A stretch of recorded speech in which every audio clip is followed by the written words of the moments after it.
Hi friends, welcome to Renna வீட்டு சமையல். ரென்னா வீட்டு சமையலில் ரொம்ப சுவையான உடச்சி ஊற்றின முட்டை குழம்பு கூடவே உருளைக்கிழங்கு தயிர் மசாலா தான் பார்க்க போகிறோம். எளிமையான முறையில் ரொம்ப சுவையாக செஞ்சிடலாம். ரொம்ப சுவையாகவும் இருக்கும். அந்த சுவையான உடச்சி ஊற்றின முட்டை குழம்பு உருளைக்கிழங்கு தயிர் மசாலா ரொம்ப சுவையாக எப்படி செய்கிறதுன்னு வாங்க பார்த்துடலாம். முட்டை குழம்பு பண்ணுறதுக்கு 3 ஸ்பூன் அளவுக்கு எண்ணெய் சேர்த்துக்கலாம். எண்ணெய் சூடாகி வரட்டும். எண்ணெய் சூடாகி வந்துட்டு இதில் ஒரு சின்ன துண்டு பட்டை, கொஞ்சமாக கல்பாசி, அதுக்கப்புறமா 2 கிராம்பு சேர்த்துக்கலாம். பட்டை, கிராம்பு, கல்பாசி நல்லா பொரிய ஆரம்பிச்சிருச்சு. ஒரு பச்சை மிளகாய் சேர்த்துக்கலாம். கூடவே பொடியாக நறுக்கி வச்சுருக்கிற 3 பெரிய வெங்காயம் சேர்த்துக்கலாம். வெங்காயம் சேர்த்துட்டு நல்லா வதக்கி விட்டுடலாம். வெங்காயம் நல்லா வதங்கி வரணும். நல்லா வதக்கிடலாம். வெங்காயம் நல்லா வதங்கி வந்துடுச்சு. அதுக்கப்புறமா பொடியாக நறுக்கி வச்சுருக்கிற 2 தக்காளி பழம் சேர்த்துக்கலாம். தக்காளி சேர்த்துட்டு நல்லா வதக்கி விட்டுடலாம். தக்காளி நல்லா பழுத்த தக்காளியாக இருந்தால் முட்டை குழம்பு நல்ல சுவையாக இருக்கும். நல்லா வதக்கி விட்டுடலாம். நம்ம சேர்த்த வெங்காயம் தக்காளி நல்லா வதங்கி வந்துடுச்சு. அதுக்கப்புறமா கொஞ்சமாக கருவேப்பிலை சேர்த்துக்கலாம். கருவேப்பிலையை நான் கிள்ளி வச்சுருக்கேன். அதுக்கப்புறமா 1 டேபிள் ஸ்பூன் அளவுக்கு இஞ்சி பூண்டு விழுது சேர்த்துடலாம். சேர்த்துட்டு நல்லா கலந்து விட்டு வதக்கிடலாம். முட்டை குழம்பு ரொம்ப சுவையாக இருக்கும். இட்லி, தோசை, அதுக்கப்புறம் சப்பாத்தி, பூரிக்கெலாம் அட்டகாசமாக இருக்கும். மத்தியானம் லஞ்சுக்கு பண்ணிவிட்டு கொஞ்சம் கூடவே செஞ்சு வச்சுக்கிட்டோமா நைட்டு டின்னரையும் முடிச்சிடலாம். ரொம்ப சுவையாக இருக்கும் இந்த முட்டை குழம்பு. நம்ம சேர்த்த வெங்காயம், தக்காளி, பச்சை மிளகாய்லாம் நல்லா வதங்கி இஞ்சி பூண்டோட பச்சை வாசனை போயிடுச்சு.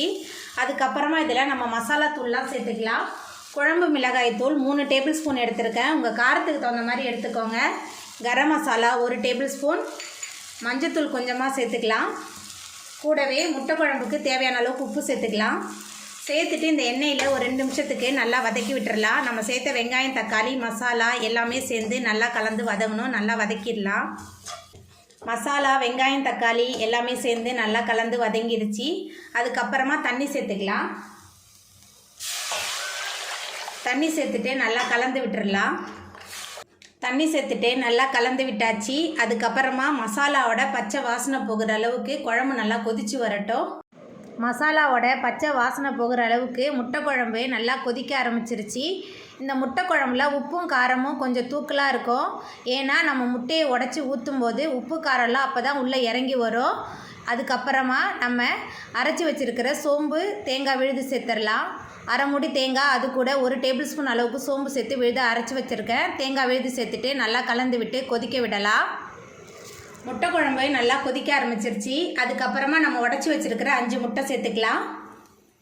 இந்த மாதிரி உடச்சி ஊற்றி முட்டை குழம்பு வைக்கும்போது முட்டை குழம்பு நல்ல சுவையாக இருக்கும். 5 முட்டையுமே நான் தனித்தனியாக தான் உடச்சி வச்சுருக்கேன். முட்டை சேர்த்துட்டு நம்ம போட்டு கரண்டி போட்டு கிண்டக்கூடாது. அந்த மாதிரி பண்ணோமா முட்டை உடஞ்சி போயிடும். முட்டை சேர்த்தாச்சு. அதுக்கப்புறமா ஒரு மூடி போட்டு வச்சிடலாம். அடுப்பை மிதமான தணலில் வச்சு ஒரு 8 நிமிஷத்துக்கு வேக விடலாம். முட்டை நல்லா வெந்து வரட்டும். முட்டையெல்லாம் சேர்த்து முட்டையெல்லாம் சூப்பராக வெந்து வந்துருச்சு. ரொம்ப சுவையான உடச்சி ஊற்றினா முட்டை குழம்பு சூப்பராக ரெடி ஆகிட்டு, நம்ம கரண்டி போட்டு கிண்ணமா முட்டை வந்து உடஞ்சிரும். அது அப்படியே கேக் மாதிரி இருக்கும். அங்கே ரொம்ப சுவையாக இருக்கும். இப்போ மேலால் கொஞ்சமாக மல்லித்தலை தூவிட்டு நம்ம அடுப்பை ஆஃப் பண்ணிடலாம். ரொம்ப சுவையான உடச்சி ஊற்றின முட்டை குழம்பு சூப்பராக ரெடி ஆகிட்டு. உருளைக்கிழங்கு வறுவல் பண்ணுறதுக்கு 3 டேபிள் ஸ்பூன் அளவுக்கு எண்ணெய் சேர்த்துருக்கேன். எண்ணெய் கொஞ்சம் தாராளமாக இருந்தால் தான் வறுவல் நல்ல சுவையாக இருக்கும். எண்ணெய் சூடாகி வரட்டும். எண்ணெய் சூடாகி வந்துட்டு இதில் 1 டேபிள் ஸ்பூன் அளவுக்கு சோம்பு சேர்த்துக்கலாம். சோம்பு நல்லா பொரிய ஆரம்பிச்சிருச்சு. கொஞ்சமாக கருவேப்பிலை சேர்த்துக்கலாம். கருவேப்பிலையை இந்த மாதிரி நான் கிள்ளி சேர்க்குறேன். அதுக்கப்புறமா பொடியாக நறுக்கி வச்சுருக்கிற 3 வெங்காயம் சேர்த்துக்கலாம். வெங்காயம் சேர்த்துட்டு நல்லா வதக்கி விட்டுறலாம். வெங்காயம் நல்லா வதங்கணும். நல்லா வதக்கிடலாம். பெரிய வெங்காயம் நல்லா வதங்கி வந்துருச்சு. அதுக்கப்புறமா 1 டேபிள் ஸ்பூன் அளவுக்கு இஞ்சி பூண்டு விழுது சேர்த்துடலாம். இஞ்சி பூண்டோட பச்சை வாசனை போகிற அளவுக்கு நல்லா கலந்து விட்டு வதக்கிடலாம். இஞ்சி பூண்டோட பச்சை வாசனை போகிற அளவுக்கு நல்லா கலந்து விட்டு வதக்கியாச்சு. அதுக்கப்புறமா இதில் மசாலா தூள்லாம் சேர்த்துக்கலாம். தனி மிளகாய் தூள் 1.5 டேபிள் ஸ்பூன் சேர்க்குறேன். இது காரம் அதிகமாக இருக்கும். கொஞ்சமாக மஞ்சத்தூள் சேர்த்துக்கலாம். அதுக்கப்புறமா உருளைக்கிழங்கு மசாலாவுக்கு தேவையான அளவுக்கு உப்பு சேர்த்துக்கலாம். உப்பு சேர்த்துட்டு நல்லா கலந்து விட்டுடலாம். உப்பு சேர்த்துட்டு நல்லா கலந்து விட்டாச்சு. அதுக்கப்புறமா இதில் வேக வச்சு தோல் உரித்து வச்சுருக்கிற உருளைக்கிழங்கு சேர்த்துக்கலாம். உருளைக்கிழங்கு சேர்த்துட்டு நல்லா கலந்து விட்டுறலாம். உருளைக்கிழங்கு மசாலா 2 சேர்ந்து நல்லா கலந்து வதங்கிருச்சு. அதுக்கப்புறமா 1 கப் அளவுக்கு நம்ம தயிர் சேர்த்துக்கலாம். நல்லா கெட்டியான தயிர் சேர்த்துக்கலாம். தயிர் சேர்த்துட்டு நல்லா கலந்து விட்டுறலாம். நான் தண்ணிலாம் சேர்க்கல, தயிர் மட்டும்தான் சேர்க்குறேன். இந்த தயிரில் உள்ள இந்த புளிப்பு சுவையிலேயே இது நல்லா வெந்து வரணும். நல்ல சுவையாக இருக்கும். தயிர் உங்கள்கிட்ட இல்லைன்னா நல்லா வதக்கின பிறகு நீங்கள் எலுமிச்சப்பழத்தோட சாறு சேர்த்துக்கோங்க. தயிர் சேர்த்துட்டு நல்லா கலந்து விட்டுடலாம். உருளைக்கிழங்கை வேக வச்சு சேர்த்துருக்கனால இந்த உருளைக்கிழங்கு மசாலா சீக்கிரமாகவே ரெடியாகி வந்துடும்.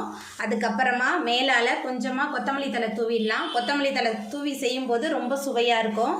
கொத்தமல்லி தழை தூவிட்டு கலந்து விட்டுடலாம். கொத்தமல்லி தழை தூவிட்டு நல்லா கலந்து விட்டாச்சு. சாம்பார் சாதம் ரசத்துக்கெலாம் ரொம்ப சுவையாக இருக்கும். ரொம்ப சுவையான உருளைக்கிழங்கு தயிர் மசாலா சூப்பராக ரெடி ஆகிட்டு இப்போ நம்ம அடுப்பு ஆஃப் பண்ணிடலாம். அவ்வளோதாங்க, ரொம்ப சுவையான உடச்சி ஊற்றின முட்டை குழம்பு உருளைக்கிழங்கு தயிர் மசாலா சூப்பராக ரெடி ஆகிட்டு. இந்த சுவையான உடச்சி ஊற்றின முட்டை குழம்பு உருளைக்கிழங்கு தயிர் மசாலாவை நீங்களும் உங்கள் வீட்டில் செஞ்சு பாருங்கள். இந்த வீடியோ உங்களுக்கு பிடிச்சிருந்தா லைக் பண்ணுங்கள், ஷேர் பண்ணுங்கள், கமெண்ட் பண்ணுங்கள், சப்ஸ்கிரைப் பண்ணுங்கள். அப்படியே பக்கத்தில் உள்ள பெல் பட்டனையும் கிளிக் பண்ணிடுங்க. நன்றி.